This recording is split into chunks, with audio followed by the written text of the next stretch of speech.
సినిమాలో చూపెట్టింది ఇంకా తక్కువ. అంతకంటే దారుణంగా నా తండ్రిని వీళ్ళందరూ చంపారు అని చెప్పి కూడా డాక్టర్ సునీత నిన్న ప్రెస్ మీట్లో చెప్పడం జరిగింది. ఇంత నీచమా? మీకు అడ్డు వస్తారని చెప్పి సొంత చిన్నాయన్నే చంపేస్తారా? చెల్లెల్ని బజారు పాలు చేస్తారా? పైగా కన్న కూతురు మీదే అభాండాలు వేస్తారా? ఇది ప్రజలు నమ్ముతారా? ఇది నమ్మి ప్రజలు మీకు ఓటేస్తారా? ఎన్నికల్లో ఆ దొంగ కోడికత్తి ఇదే కదా అప్పుడు నిన్నైనా నన్నైనా గెలిపించింది. సో మరి ఇప్పుడు ఇంకొత్త డ్రామాలు ఇంకేం ఆడతారు? If you are a fair man, let that investigation continue.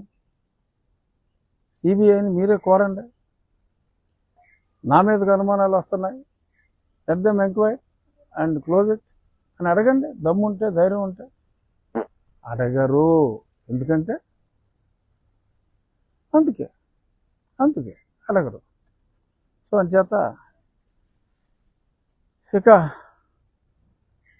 Jagananna drama company ఆఖరి అంశం ఈరోజు మనం ముచ్చటించుకునేది. ఈయన బుల్లెట్ ప్రూఫ్ బండిలో వెళ్తాడు. కనీసం బయట చేమ చిట్టుకుమన్నా లోపలికి వినపడదు. ఏదో కంటితోడు చుట్ట ఇలా అంటుంది తప్ప. కానీ ఎవరో జగనన్నా అని పిలిస్తే వెంటనే బస్సు ఆపుతాడు. ఏమ్మా, ఏంది నీ ప్రాబ్లము అని తక్షణం ఏదో ఆర్డర్లు ఇస్తాడు. ఎక్కడి నుంచి వస్తారో తెలియదు. ఓకే, శారీరక రుగ్మతలు ఎంతోమందికి ఉంటాయి. కానీ ఈ ఐప్యాకోడ్కి కరెక్ట్గా దొరుకుతారు. ప్రతి 3 కిలోమీటర్లకి ఒక దగ్గర ఒక కుష్టి వ్యాధి వచ్చిన వాళ్ళు కావచ్చు, ఇంకో దగ్గర ఒళ్ళంతా పాపం కాయలుగా వచ్చి బాధపడుతున్న వాళ్ళు కావచ్చు. వీళ్ళు ఏరుకొస్తారు. వీళ్ళు అంత మోసం. వీళ్ళు ఏరుకొచ్చి వాళ్ళకి అట్లీస్ట్ ఓకే హ్యాపీ ఏంటంటే వాళ్ళకి ఎంతో కొంత యాక్టింగ్ ఛార్జెస్ పే చేస్తారు. సో యాక్టింగ్ ఛార్జెస్ పే చేసి అట్ సర్టెన్ డిస్టెన్సెస్ ఎక్కడ ఆపాలి అని ఇవాళ పేపర్లో కూడా వచ్చింది. ఆ కెమెరా వాళ్ళు రెడీగా ఉంటారు. ఆ కరెక్ట్ యాంగిల్లో ఎవరికన్నా అంగవైకల్యం ఉంటే అంగవైకల్యం బాగా పడేలాగా ఒక కెమెరా. జగన్మోహన్ రెడ్డి గారు కాస్త బాధపడుతూ ఉంటే ఆ బాధని బాగా యాంప్లిఫై చేసేలాగా వెంటనే పేపర్లో, సాక్షిలో వృద్ధురాలు ఆపితే వెంటనే బస్సు ఆపి పరామర్శించిన జగనన్న. అప్పుడు ఎలక్షన్లో చూసాం. లాస్ట్ టైం ఇలాగే డ్రామాలు ఆడేవాడు ఐప్యాకోడు.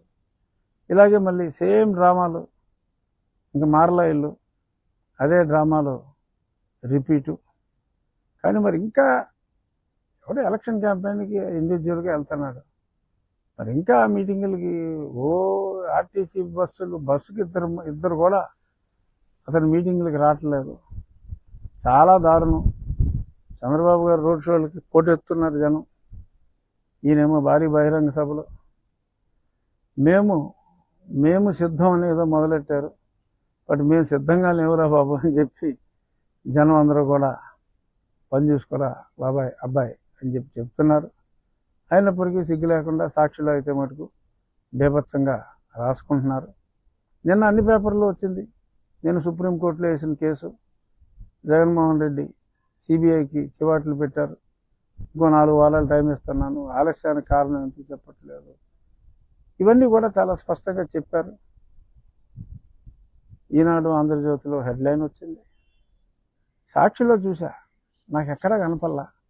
తర్వాత ఎవరన్నా చెప్తే సాక్షిలో ఎక్కడ కనపడలేదా అంటే వెతికి పట్టుకున్నారు ఎక్కడో ఒక 4 లైన్లు. ఏదో చిన్న వార్త, 3 కాళ్ళ కోడి జననం, 5 కాళ్ళ కుక్క జననం అని చెప్పి వేస్తూ ఉంటారు చిన్న వార్తలు అప్పుడప్పుడు. అలాంటి వార్తగా దాన్ని వేశారు తప్ప, ఎందుకంటే మరి అంత తప్పు చేశాడు లేదు. వాళ్ళ పేపర్లో నాకు పాపులారిటీ, ఇంకా సీట్ ఇస్తారో ఎవరో తెలియకపోయినా రఘురామకృష్ణరాజు పోరాడుతున్నాడు అంటే పిచ్చి. నాకు అర్థం కాదు నాయన. నా పోరాటం ప్రజలు. గత నెల రోజుల్లో వైసీపీ పార్టీ నుంచి టీడీపీలో కావచ్చు, బీజేపీలో కావచ్చు, జనసేనలో కావచ్చు జాయిన్ అయిన వాళ్ళని తప్పుగా మాట్లాడాల. కానీ 3 నెలల ముందు వీళ్ళల్లో ఎవడైనా 4 సంవత్సరాల నుంచి 4.5 సంవత్సరాల నుంచి ఇతని అవినీతిపై, అన్యాయాలపై పోరాడుతున్నాను నేను. Because we have to remove him from the political system for the welfare of the people అనే ఒకే ఒక ఉద్దేశంతో ఎవరైనా ఇప్పుడు జాయిన్ అయిన వాళ్ళు ఎవరైనా 3 నెలల ముందు మాట్లాడుంటే జగన్మోహన్ రెడ్డికి వ్యతిరేకంగా ఒక్క వాక్యమైనా మాట్లాడుంటే నేను రాజకీయాల నుంచి తప్పుకుంటా అని నేనంటే దాన్ని హెడ్లైన్ కింద పెట్టి ఆడవాడు ఇంటూరు రవికిరణ్ ఆడు బ్రోకర్ లంజోడుకు ఆడు దాని మీద పెట్టి నేనేదో రాజకీయాల నుంచి స్వస్తి అని నేనేదో మాట్లాడేటప్పుడు ఒకసారి బాధగా ఉన్నప్పుడు ఒక డిఫరెంట్ ఎక్స్ప్రెషన్ ఉండొచ్చు. జగన్మోహన్ రెడ్డి ఎవరన్నా పెళ్ళిళ్ళకి వెళ్తే ఏడుస్తా, సావును చూస్తే నవ్వుతూ ఉంటాడు. అలా ఏమో అటువంటి నెగిటివ్ ఎక్స్ప్రెషన్స్ కాకుండా ఈ వ్యవస్థ మీద ఎప్పుడప్పుడు మరి నాకు ఏదైనా అన్యాయం జరిగింది అనిపించినప్పుడు కొంత ఫీలింగ్ మారచ్చు. అలాంటి ఫోటో ఒకటి వేసి రాజకీయాల నుంచి తప్పుకుంటానంటున్నాడు అని రాస్తారా నా కొడకల్లారా వైసీపీ గారు? నేను ప్రజాక్షేత్రంలోనే ఉంటున్నా, నాకు అలసట లేదు, అలసట రాదు. ఈ జగన్మోహన్ రెడ్డి ప్రభుత్వాన్ని దింపే వరకు నిద్రపోయేదే లేదు. మిస్టర్ రవికుమార్ ఇంటూరి తిక్క పోస్టులు పెట్టి పరువు దిగజార్చుకోమాకరా. ఓకే, ఇంకా దాము బాలాజీ అంట, ఆడెవడో నా గురించి రకరకాలుగా మాట్లాడుతూ ఉంటాడు, ఆడెవడో నాకు తెలియదు. సరే ఈ సాయి అయితే సరే వీళ్ళు ఎవరికన్నా అసలు ఎవడు ఏ ఇంటర్వ్యూ ఎవడ మీద చేసినా సరే మధ్యలో ఒక ట్రిపులర్ అనే అక్షరం రాస్తున్నారు వ్యూస్ కోసం, రాసుకోండి. బట్ పిచ్చిగా అవహేళనలు చేస్తే, ఉన్నది లేనట్టుగా లేనిది ఉన్నట్టుగా రాస్తే, హే పేటిఎం డాగ్ కొడకల్లారా, చాలా విషయాలు ఉన్నాయి.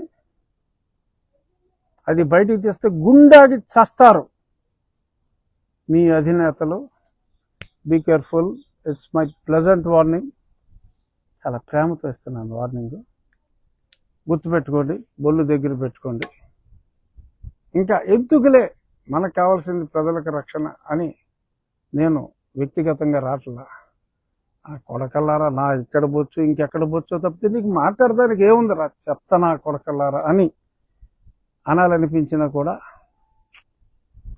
నాకు తెలుసు ఈ రచ్చబండ ఎక్కువ మంది స్త్రీలు చూస్తారు, వారి మనసును నేను నొప్పించలేను. కానీ వారు రాస్తున్న చెత్త రాతల్ని ఖండించకపోతే ఇంకా రెచ్చిపోతారు. రెచ్చిపోతే నేను ఇంకా రెచ్చిపోతాను. ఇంటి గుట్టు వాళ్ళ ఇంటి గుట్టు బయట పెడతాం మంచిది కాదని నేను ఎక్కువ మాట్లాడుతున్నా, సంయమనం పాటిస్తున్నా. ఇలాగే రే నువ్వు ప్రతి చెత్త నా కొడుకు నా ఇంటూరు నీ దాము గారిని ఆడిని ఏన్ని చెత్త మాట్లాడేస్తే ఓకే బాయ్.